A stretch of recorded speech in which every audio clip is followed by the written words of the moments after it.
Hi Miss Gracia and colleagues from CV6. I'm Daniel Navarro, and in this video I'm going to be talking to you about ways or methods of preventing and mitigating climate change in modern agriculture.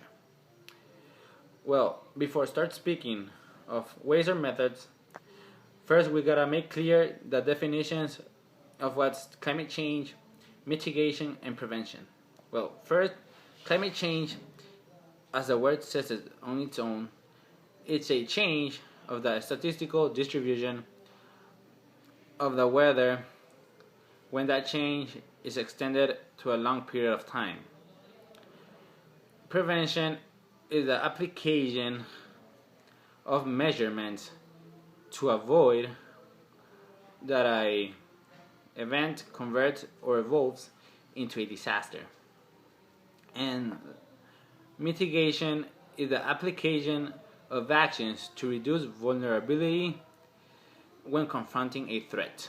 Well, first I'm going to talk to you about what are some ways of preventing climate change. Well, climate change can be prevented by modifying the agricultural equipment that we use when preparing a crop or along the process, because those equipments produce a lot of emission of gases, toxic gases that affects ozone layer and the ambience.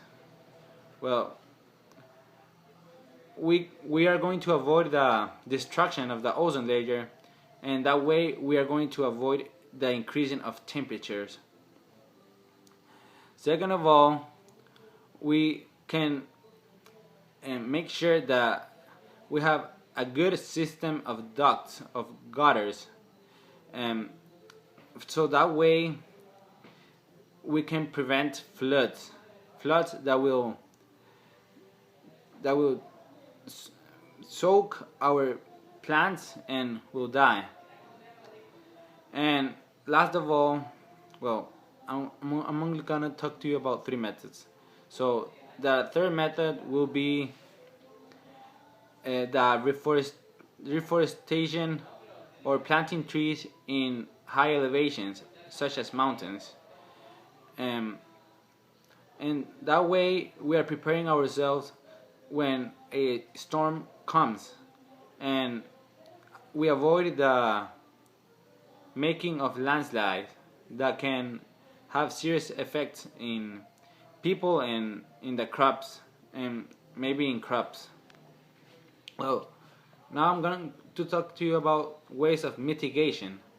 Well, one of the ways of mitigations can be establishing solar panels and wells, because that way we can use the energy of the sun, and we are reducing the use of electricity, and we are more prepared to confronting drought.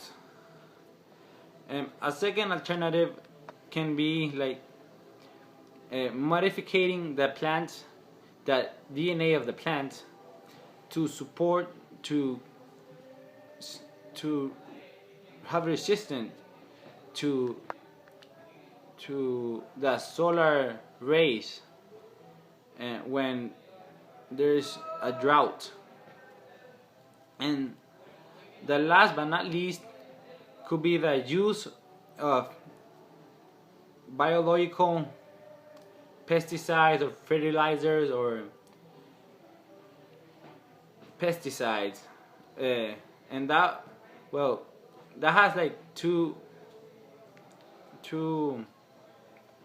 we are preventing the contamination of the water, as we also are we're mitigating the contamination of the air, and we are mitigating the erosion of the ground. And I think that's all for what I got to say, so I will end here. So have a good day.